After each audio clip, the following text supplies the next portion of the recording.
Hello students, today we are solving some problems of physics which are useful for JEE mains exam as well as the NEET exams. यहाँ पर देखो ये first problem है resistance of the given wire is obtained by measuring current flowing in it and the voltage difference applied across it.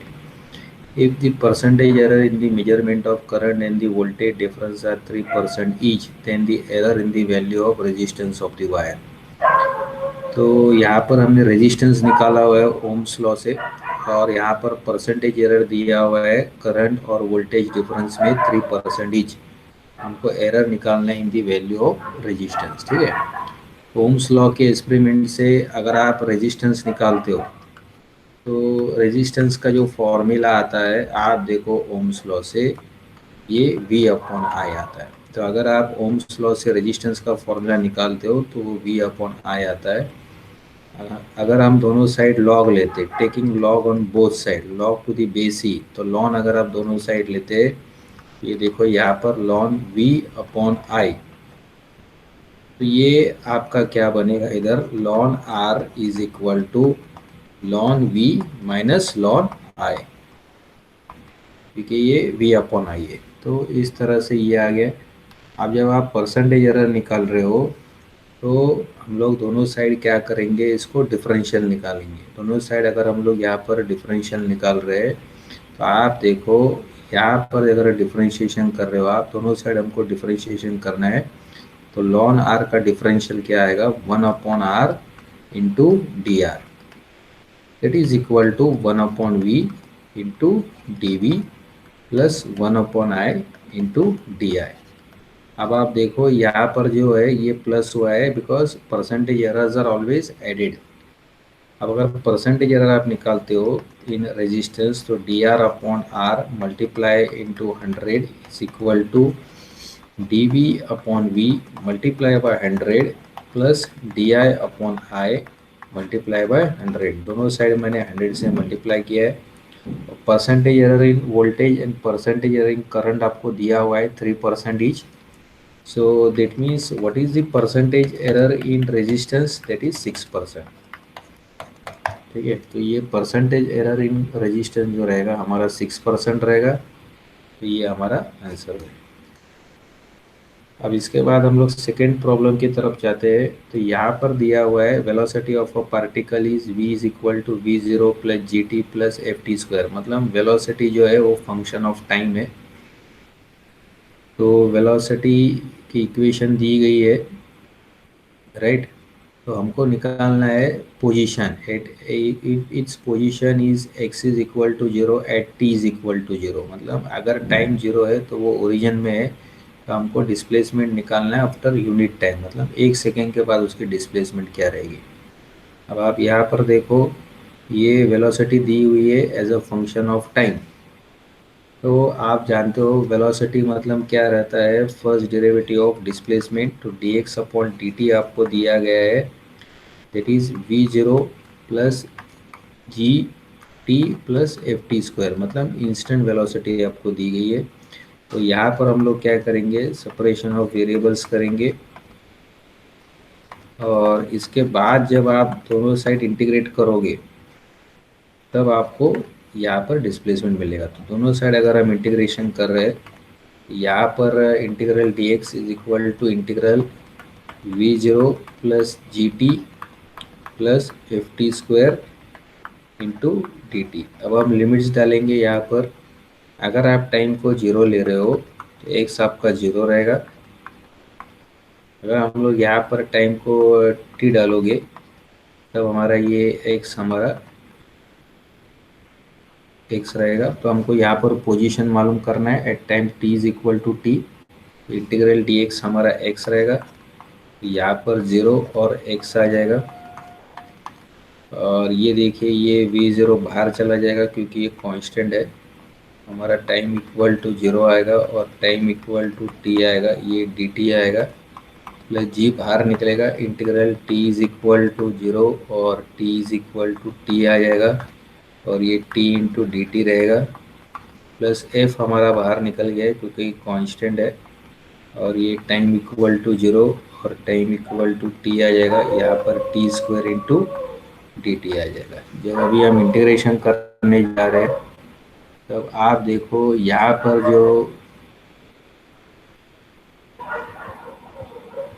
पर जो इसकी x हमने निकाली हुई है, तो एक्स अगर हम निकाल रहे तो इसकी लिमिट्स रहेगी 0 और एक्स, ये वी ज़ीरो रहेगा, इंटीग्रल डी टी हमारा टी आ जाएगा, और यहाँ पर लिमिट्स रहेंगे इसकी 0 और टी, और ये प्लस जी रहेगा, इंटीग्रल ऑफ टी क्या आएगा हमारा टी स्क्वायर बाई टू, और फिर इसके यहाँ पर ये लिमिट्स रहेंगे टाइम के 0 और टी, प्लस ये एफ रहेगा, इंटीग्रल टी स्क्वायर हमारा टी क्यूब बाई थ्री रहेगा, और यहाँ पर लिमिट्स रहेंगे इसके 0 और टी, तो ये x माइनस ज़ीरो रहेगा, और ये v ज़ीरो रहेगा, और ये t माइनस ज़ीरो रहेगा, प्लस जी बाई टू, और ये टी स्क्वायर माइनस ज़ीरो रहेगा, प्लस एफ बाई थ्री रहेगा, तो यहाँ पर देखो आप टी क्यूब माइनस ज़ीरो रहेगा, तो ये x रहेगा, x is equal to v zero into t plus g into t square by to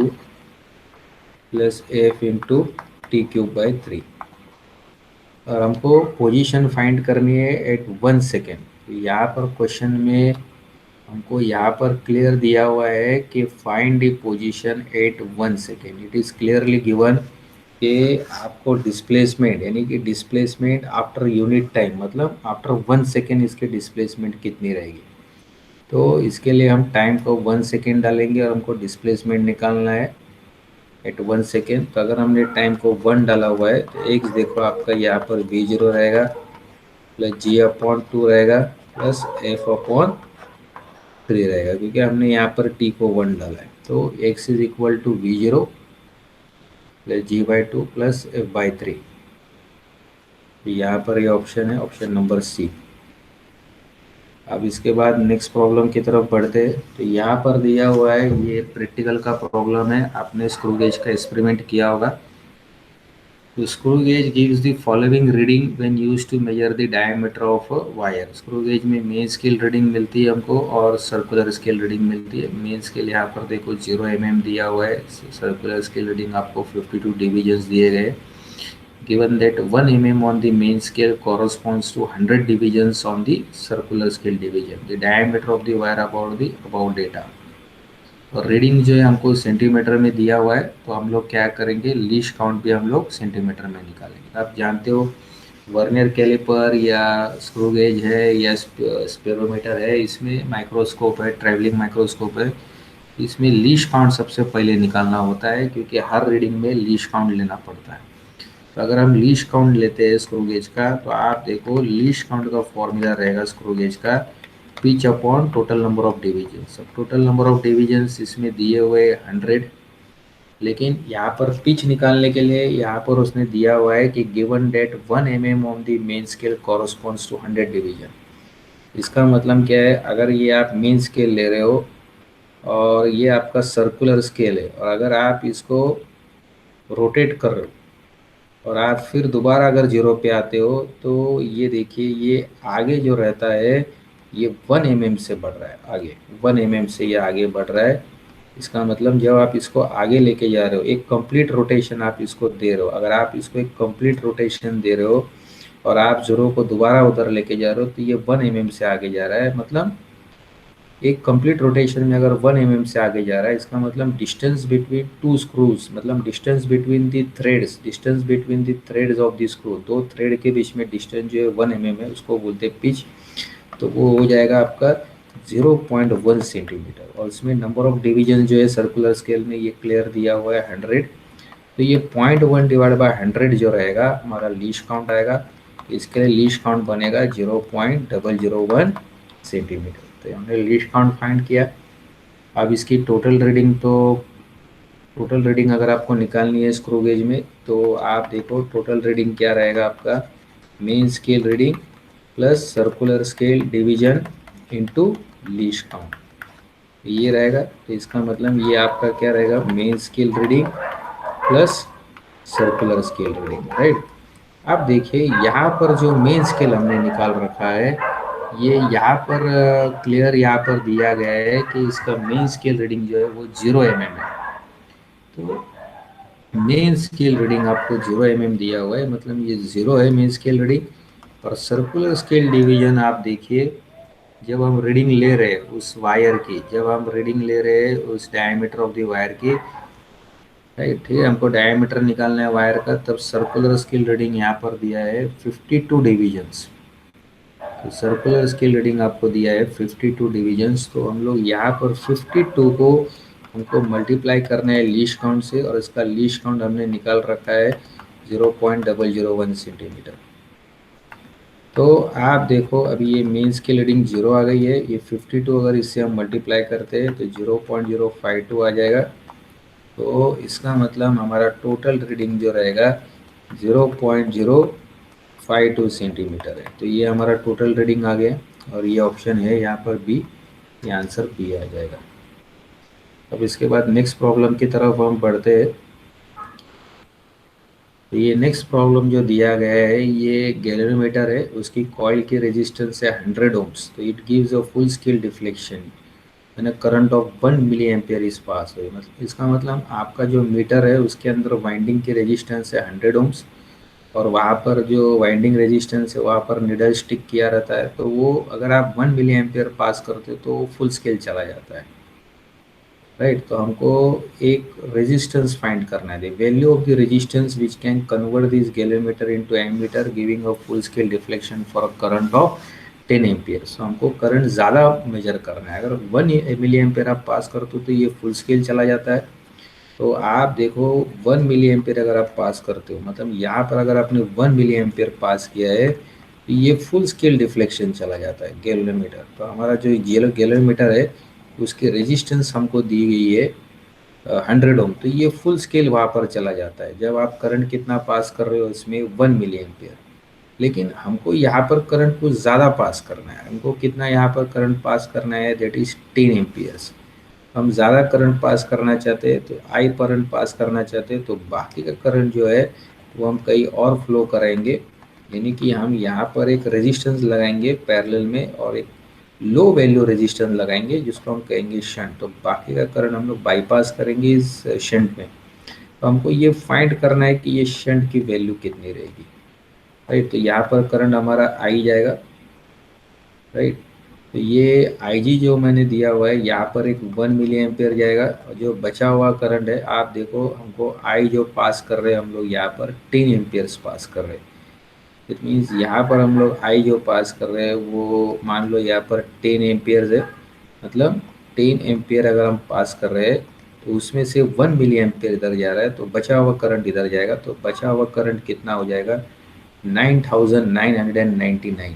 तो ये इतने मिली एम्पियर्स करंट यहाँ पर जाएंगे, राइट, क्योंकि ये 10 एम्पियर्स है, मतलब ये 10,000 मिली एम्पियर होगा।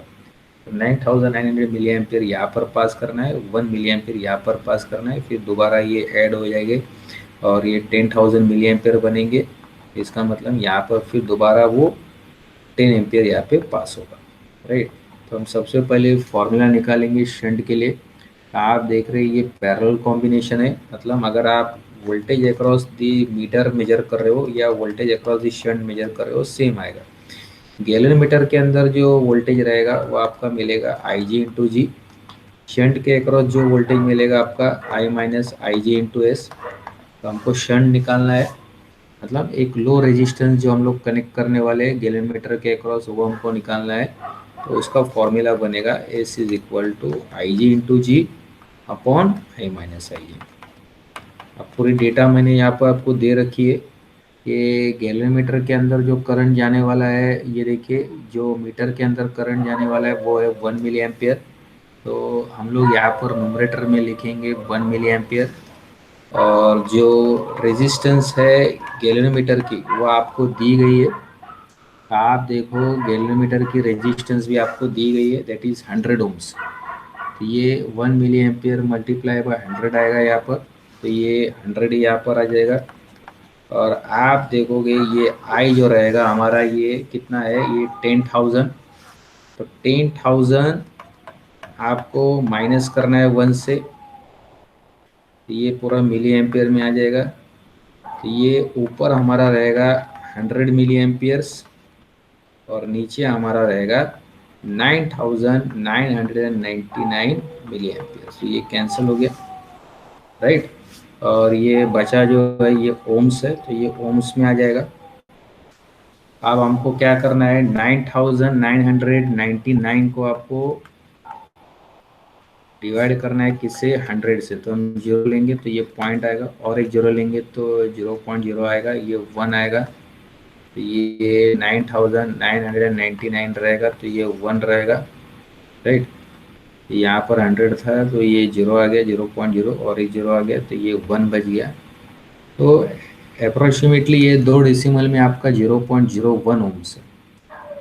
इसका मतलब 0.01 ओम्स का यहाँ पर शंट लगना है, तब ये पॉसिबल रहेगा। तो ये इसका आंसर आएगा ए, 0.01। आप देखेंगे इस प्रॉब्लम का आंसर जो है वो 0.01 आएगा। इसका मतलब हम शंट लगाएंगे 0.01 ओम्स का। अब इसके बाद और एक प्रॉब्लम हम लोग देखेंगे यहाँ पर।